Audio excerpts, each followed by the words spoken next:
दोस्तों, अगर आप इस चैनल पे पहली बार आए हैं तो सब्सक्राइब जरूर कीजिएगा और बेल आइकन पे याद से क्लिक कीजिएगा, आपको तुरंत नोटिफिकेशंस मिल जाएंगे।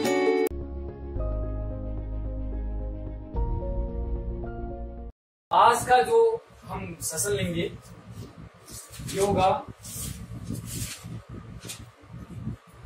1600 से और 1947 तक। मॉडर्न इंडिया शुरू होगी आज। अगले एक महीना या 20-25 दिन बोलूंगा मैं, हम इन्हीं पे बिताएंगे, लेकिन उसका आज एक सहारा होगा जो हम अगले 20-25 दिन में पढ़ेंगे। सबसे पहले मैं आप लोगों से कुछ पूछूंगा, किसी भी सरकार के लोएस्ट कॉमन डिनोमिनेटर क्या होते हैं? यदि कोई सरकार अपने सिटीजन को प्रोवाइड कराना कुछ चाहती है तो कम से कम 3 लोएस्ट कॉमन डिनोमिनेटर क्या होते हैं?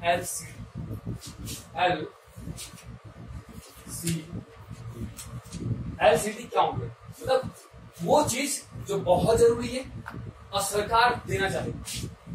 सबसे पहला पॉइंट शुरू होता है एजुकेशन से। कोई भी सरकार हमेशा ये कोशिश करेगी कि वो अपने सिटीजन को कम से कम एजुकेशन तो प्रोवाइड करा पाए, कम से कम एजुकेशन तो प्रोवाइड करा पाए। उसके बाद एम्प्लॉयमेंट, और इसके ऊपर जो तीसरा पॉइंट आ रहा है वो हेल्थ को अपने आप ले लेता है, जैसे कि quality and dignity of life, मतलब आपका आत्मसम्मान और आपके जिंदगी जीने का, जीवन जीने का तरीका। यदि आपका तरीका अच्छा है, क्वालिटी है, तो ऑटोमेटिकली आपकी लाइफ अच्छी चलेगी, आपकी हेल्थ ऑटोमेटिकली मेंटेन। सब लोग चाहते हैं कि वो वीआईपी बसों में घूमें, वीआईपी कारों में चलें, अच्छी बाइक चलाएं। एक तीसरा पॉइंट है quality and dignity of life, सम्मान के साथ लाइफ को बिताएं। तो कम से कम मैं प्रेजेंट की बात कर रहा हूं, कोई भी गवर्नमेंट जब अपना एजेंडा लेके आती है तो जब 3 चीजें समझती है, एजुकेशन, एम्प्लॉयमेंट और क्या, quality and dignity of life, कि हम ये करेंगे, हम पुल बनाएंगे, हम सड़कें बनाएंगे, हम हॉस्पिटल खोलेंगे, स्कूल खोलेंगे। ये चीजें हर एक गवर्नमेंट अपना एजेंडा रखती है, ठीक है। तो ठीक है, इसको शुरू करेंगे। ये मैंने आपको इसलिए डिस्कस किया आपसे अभी क्योंकि मॉडर्न इंडिया में हमने इंडिया की ये 3 चीजें बहुत ज्यादा खोई है। ये इनका इफेक्ट हमें आज एजुकेशन की ओर इतना ज्यादा क्यों जाना पड़ रहा है, पहली बात। दूसरी बात, हमारी आज क्वालिटी एंड डिग्निटी लाइफ की क्यों कम हो गई। दूसरी बात कि आज हम अनएम्प्लॉयमेंट क्यों है, बेरोजगार क्यों है। भारत के 100% पॉपुलेशन में से मात्र 2% पॉपुलेशन ही गवर्नमेंट जॉब करती है, सर्विस गवर्नमेंट जॉब करती है, जिसकी हम सब तैयारी कर रहे हैं, वो क्यों मात्र 2% है। तो इतना कम अनएम्प्लॉयड, इतने ज्यादा लोग अनएम्प्लॉयमेंट क्यों है? 98%, ठीक है। तो इसको हम मॉडर्न इंडिया में देखेंगे। इसकी शुरुआत मॉडर्न इंडिया में बहुत पहले हो चुकी थी, ठीक है। अभी तक आपने जो हमने सेशन लिया कल, उसमें आपने एक राजा, दूसरा राजा, तीसरा राजा या साम्राज्य लिया आप लोगों ने, लेकिन मॉडर्न इंडिया केवल और केवल ओनली अंग्रेजों पर ही है या ब्रिटिशर पर है, जिन्होंने इंडिया को ये विरासत में देके दिया। तो इसमें सबसे पहले हम लोग शुरुआत करेंगे। सबसे पहले हम लेंगे इसमें पहले कुछ पॉइंट मैं आपको बता देता हूँ। चोलास एंड पांड्यास, कल हमने लास्ट टाइम डिस्कस किया था चोलास के बारे में, आज थोड़ा सा और डीपली पढ़ेंगे। औद्योगिक क्रांति, ठीक है। औद्योगिक क्रांति मेन जड़ थी किसकी? मॉडर्न इंडिया की मेन जड़ कौन थी? औद्योगिक क्रांति थी। Number 2, history of civil services की प्रशासनिक व्यवस्थाएं इंग्लैंड की कैसी थी कि उन्होंने अपने प्रशासनिक व्यवस्थाओं में इंडिया को कैसे अपने अंडर में किया। नंबर 3 लेंगे economy of britisher, economy rules of britisher, मतलब उनके इकोनॉमी के उनके रूल्स क्या थे, उन्होंने इंडिया का कैसे ड्रेन ऑफ वेल्थ किया, मतलब धन का निष्कासन, ठीक है। टोटली जो मैं आपको बोलूंगा ये लेक्चर सारा का सारा ड्रेन ऑफ वेल्थ पर ही है, सारा का सारा लेक्चर किस पर है? ड्रेन ऑफ वेल्थ पर ही है। ये उसके हेल्पिंग पॉइंट होंगे, जैसे कि administration, the revolt of 1857, britisher policy in India. Next है भारत को ब्रिटिशर ने भारत में किस तरह की नीतियां अपनाई, जिससे वो भारत को अपने नियंत्रण में ले लिया। फिर है भू राजस्व। इसमें भू राजस्व में जो उन्होंने इंडिया का अपने नाम पे करवाया, इसमें किसने मेन रोल निभाया? सबसे पहले सहायक संधि थी। सहायक संधि के बाद हमने देखा कि उन्होंने जो सहायक संधि किसने इंट्रोड्यूस की थी? सहायक संधि लॉर्ड वेलेस्ली। बाद में दादा पुत्र वाली जो पॉलिसी थी वो किसने लाई थी? लॉर्ड डलहौजी ने। तो ये उनकी नीतियां थी कुल मिला करके इंडिया के राजस्व को अपने अंडर में करना, ताकि मैक्सिमम पार्ट अब इंडिया का ना होकर के अब ब्रिटिशर का रहे, ताकि टोटल टैक्सेस कहाँ जाए? ब्रिटिशर को जाए। आगे देखेंगे फॉर्मेशन ऑफ आईएनसी। नंबर सबसे अच्छा पॉइंट ये है, यदि हमें 1857 में आजादी मिल जाती तो आज हम किस हाल में होते?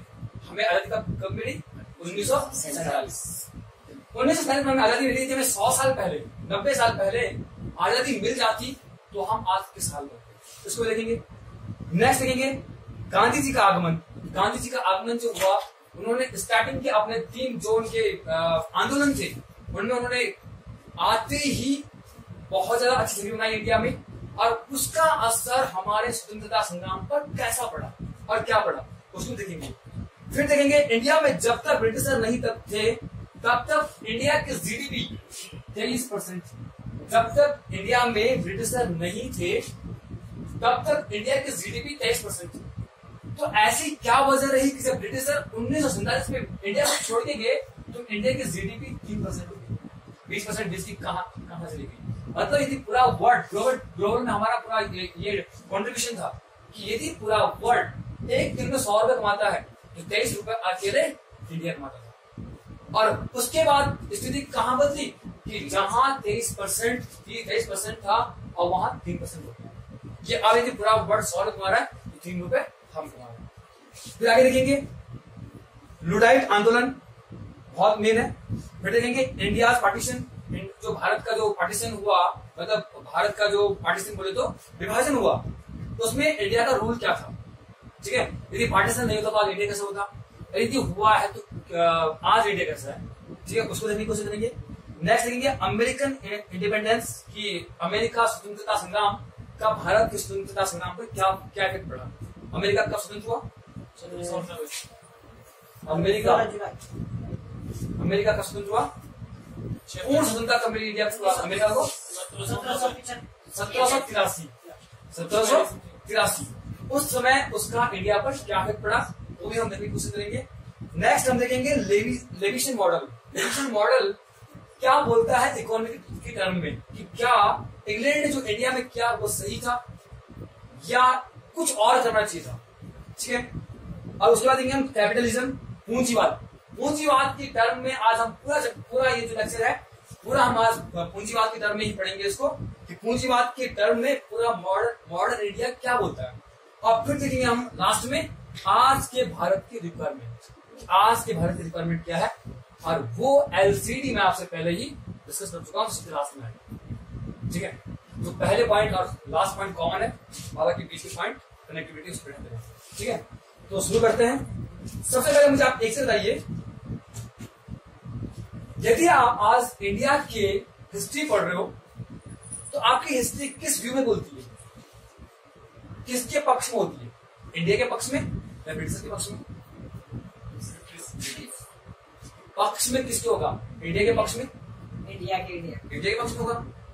जाहिर सी बात है, यदि इंग्लैंड अपनी कोई हिस्ट्री बनाता है तो वो इंडिया के पक्ष में होगी या उनके पक्ष में होगी?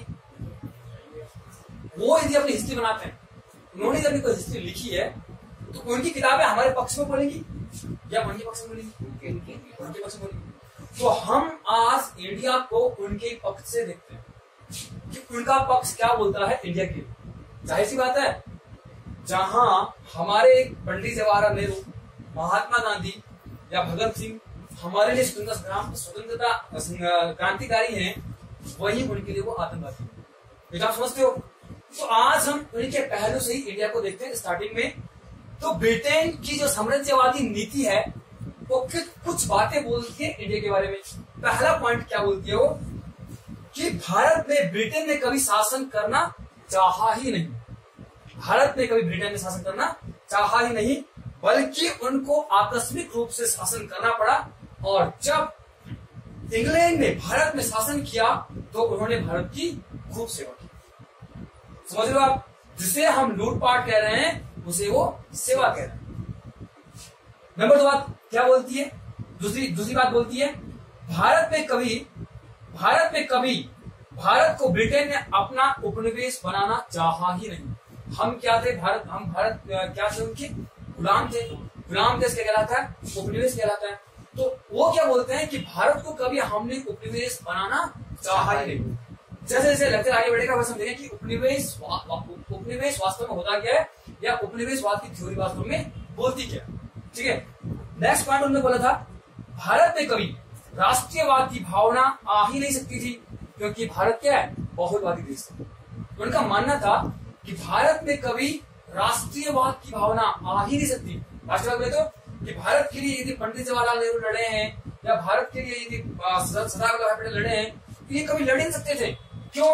यहाँ पर तो हिंदू भी थे, मुस्लिम भी थे, सिख भी थे, ईसाई भी थे, बहुत सारे मिले हुए थे। मतलब भारत में अलग अलग कल्चर है, अलग अलग ट्रेडिशन है, अलग अलग तरीका है काम करने का।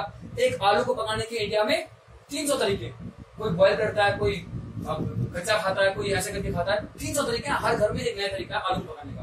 तो ऐसे देश में राष्ट्र की भावना कैसे आ सकती है? बल्कि इंडिया वाले हमसे लड़े, उनका कहने का मतलब कि इंडिया वाले हमसे लड़े नहीं, हम तो खुद ही छोड़ जाते। समझ लो, ये थ्योरी ऐसा बोलती है।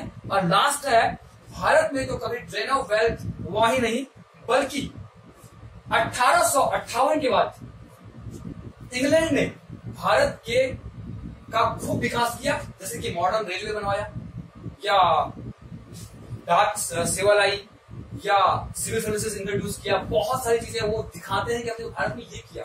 और होता भी यही है, कोई भी सरकार यदि चुनाव जीतने की बारी आती है तो अपने एजेंडे गिनाती है कि हमने ये किया, हमने वो किया, हमने वो किया।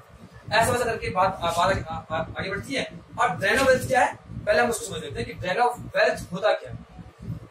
अच्छा, मैं आपको ये बता रहा हूँ, ये बताओ मुझे, यदि इंग्लैंड भारत में नहीं आते, ब्रिटिश भारत में नहीं आते, तो क्या भारत में ट्रेन होती? आपका होती पर वहां दे। अच्छा, आपका मानना है कि यदि इंग्लैंड वाले 2 साल, 3 साल या 20 साल, 100 साल यदि इंडिया में और रहते, तो शायद आज यहां तक ट्रेन होती। सही बात है। तो धीरे धीरे हम जैसे आगे बढ़ेगा, इन बातों का खंडन करेंगे कि आप कहां सही हो और हम कहां सही। दरअसल आज हमें इन 4 पॉइंटों का खंडन करना है, स्टेप बाय स्टेप इनका खंडन करते रहेंगे। ठीक है, कि साम्राज्यवादी थ्योरी क्या बोलती है और हम उसकी हमारी मानसिकता कैसे बन गई है। इंग्लैंड की ओर से हम थ्योरी को पढ़ रहे हैं। सोचो आप, हम इंडिया का इतिहास पढ़ रहे हैं इंग्लैंड की ओर से, और उसको भी हम सही बता रहे हैं। ये हम सबकी मानसिकता है। हम इंडिया का इतिहास पढ़ रहे हैं ब्रिटिशर के रूल के हिसाब से, और उसको भी हम सही बता रहे हैं। यदि ऐसा होता तो वास्तव में ऐसा होता। लास्ट में उसको देखेंगे हम लोग कि आगे होता क्या है। तो सबसे पहले हम एक चीज देख लेते हैं, भारत में उस समय क्या चल रहा था। उसको देखने से पहले हम लोग कहां पहुंचेंगे, यूरोप में पहुंचेंगे कि यूरोप में उस टाइम क्या चल रहा था जब भारत अपने पीक पॉइंट तक पहुंच चुका था। उस टाइम इंग्लैंड में क्या चल रहा था। 17वीं सदी में यूरोप में, क्या पूरे वर्ल्ड में, 17वीं सदी तक पूरे वर्ल्ड में 3 सबसे बड़े चेंजिंग क्या हुए। उन्होंने ही पूरी हिस्ट्री को रिफ्लेक्ट किया। तो आप मुझे बताओ सबसे बड़ी चेंजिंग क्या थी जो पूरे वर्ल्ड में। वैसे चेंजिंग बहुत सारे हैं, मानसून बदलता है, बारिश आती है, चेंजिंग हर टाइम हो रही है, लेकिन सबसे बड़े हिस्ट्री के 3 चेंजिंग क्या है। सबसे पहला इन्वेंशन जो हुआ था वो हुआ था एग्रीकल्चर। ये हम कल डिस्कस कर चुके थे। एग्रीकल्चर का आना पूरे हिस्ट्री के सबसे बड़ा इफेक्टिव हुआ। अब आदमी ये जान गया था कि एक बीज को बोने से मुझे 10 बीज प्राप्त हो सकते हैं, नंबर 2 बात कि अब मुझे कल क्या खाना है इसकी चिंता मुझे आज नहीं रही। तो सबसे बड़ा जो चेंजिंग पॉइंट आया है वो क्या था? Invention of agriculture. दूसरा सेकंड पॉइंट क्या आया? इंडस्ट्रियलाइजेशन, औद्योगिक क्रांति।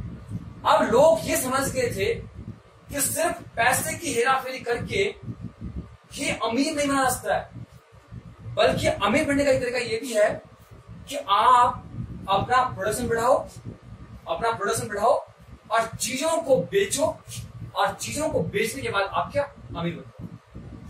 तीसरा पॉइंट, ग्लोबल ट्रेड। अब आपने चीजों को तो बना लिया है, लेकिन उन्हें बेचना भी तो है। मैंने बात बोली है क्वालिटी एंड डिग्निटी की। मैंने पहले पॉइंट पे डिस्कस कर लिया था क्वालिटी एंड डिग्निटी। वो कब आएगी? क्वालिटी एंड डिग्निटी तभी तो आएगी जब लोग यहां से अमेरिका जाएंगे, अमेरिका वाले यहां आएंगे, ये तो क्वालिटी डिग्निटी बढ़ेगी। तो ये कब हुआ? जब ग्लोबल ट्रेड हुआ। तो 17वीं सदी में सबसे बड़ी चेंजिंग हो रहा था 17वीं सदी के आसपास, जब 1498 में वास्को डी गामा ने यूरोप के रास्ते होते हुए, यदि मैं इसको इंडिया मानूं, यहां से होते हुए इधर को पूरे डायरेक्ट समुद्र से होते हुए इंडिया में प्रवेश किया। वर्ल्ड में ऐसा पहली बार हो रहा था जब यूरोपियन डायरेक्ट इंडिया या एशिया में एंट्री कर रही थी। आज तक वो क्या होता था?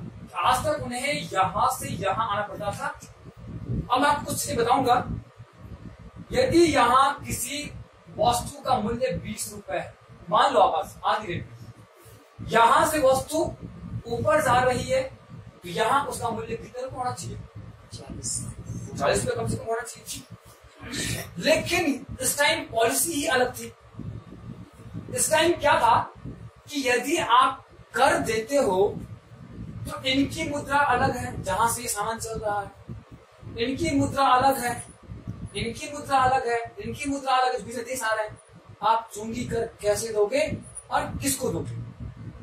सोच लो, मतलब आप चुंगी कर यदि देना भी चाहो किसी को, तो आप चुंगी कर कैसे दोगे किसी को? यहाँ तो रुपए चल रहा है, यहाँ पर डॉलर चल रहा है, यहाँ पे दिनार चल रहा है, यहाँ पे कुछ और चल रहा है। आप चुंगी कर को देने में ही आप ध्यान दोगे। तो इसलिए उन्होंने क्या सिस्टम बना रखा कि यदि यहाँ पर 1 मीटर का मतलब 1000 सेंटीमीटर है, तो यहां पर 1 मीटर का मतलब 990 सेंटीमीटर। 10 सेंटीमीटर यहां पर कपड़ा कट जाएगा, तो यहां से यहां ट्रेड होने के लिए और टैक्स के रूप में क्या देंगे? वस्तु ही देंगे, पार्टनर ट्रेड, वस्तु विनिमय, पैसा दे सकते। तो जो यहां से उसे कपड़ा ले गया, यदि उसने यहां से 1 मीटर कपड़ा ले गया, तो उसे 10 सेंटीमीटर कहां दे देगा? इस देश में दे देगा। 10 सेंटीमीटर कहां दे देगा? यहाँ दे देगा। 10 सेंटीमीटर कहां दे देगा? जो कपड़ा यहाँ से 1 मीटर का चला है, वो यहाँ पहुंचते 800 सेंटीमीटर का पहुंचता। उससे कहीं ना कहीं यूरोपियन को दिक्कत आ रही थी। इसलिए सबसे बड़ी बात ये हुई कि जब वास्को डी गामा ने अपने कुछ साथियों के साथ चला, कहीं ना कहीं बीच में क्या हुआ? 14वीं-15वीं शताब्दी में तुर्की एक देश है बीच में, और वहां पर ऑटोमन साम्राज्य का अधिकार हो गया था। तो ऑटोमन साम्राज्य के अधिकार होने के कारण क्या हुआ कि यहाँ पर क्या हुआ कि इस जगह पर अब उन्होंने मुस्लिम कम्युनिटी बीच में आ गई, और वो ईसाइयों को यहाँ से आगे बढ़ने नहीं दे रहे थे। तो यहाँ से यहाँ व्यापार करने में दिक्कत आ रही थी। इसलिए एक ऐसा रास्ता को ढूंढना बहुत जरूरी था जो रास्ता डायरेक्ट यहाँ से यहाँ आए। और कहीं ना कहीं इंडिया से बहुत ज्यादा उनके व्यापार थे, वो हम अभी आगे देखेंगे। तो इससे 1498 में कौन आया? वास्को डी गामा आया, भारत आया। तो ग्लोबल ट्रेड ऐसा पहली बार हो रहा था कि मतलब वर्ल्ड में कोई आदमी डायरेक्ट, मतलब वेस्टर्न कल्चर वाले डायरेक्ट ऑर्डर कर रहे हैं ईस्ट से। ये हो गया सबसे बड़ी चीज। क्या हुई? ग्लोबल ट्रेड हुई। उसके बाद क्या हुआ कि जैसे ही ग्लोबल ट्रेड हुई, वैसे ही 1606 से 1757 एक, नंबर 2 1757 से 1857 2, और 1857 से 1947 ये 3 डेट बहुत मेन है, जो हम आगे डिस्कस करेंगे। लेकिन 1600 में यहां पर क्या हुआ, लोगों के मन में पूंजीवाद की विचारधारा आने लगी। अबे पूंजीवाद की विचारधारा क्या बोलती है? हर कोई आदमी अमीर बनना चाहता है। इंडिया में बात है कि हमें अमीर बनना है। अमीर कैसे बनेंगे? अमीर कैसे बनेंगे? यूरोप ही पहला ऐसा देश था कि जिसने ग्लोबल ट्रेड में ज्यादा हिस्सा दिखाई थी, जिसने सर्चिंग ज्यादा की थी, सर्च करना जिसने ज्यादा काम किया था, नई जगह को खोजना दिखा किया था, यूरोप ही क्या था। तो जैसे ही उनके दिमाग में पूंजीवाद की विचारधारा आई, वैसे ही यहां पर क्या हुआ, एक इनक्लर कानून आया। यूरोप में क्या हुआ, एक इनक्लर कानून आया, और इस इनक्लर कानून के द्वारा क्या हुआ, इस इनक्लर कानून के द्वारा क्या हुआ कि बड़े बड़े उद्योगपतियों ने छोटे छोटे 3 लाख किसानों को की जमीन छीन करके वहां पर उद्योगों को लगाने की कोशिश की।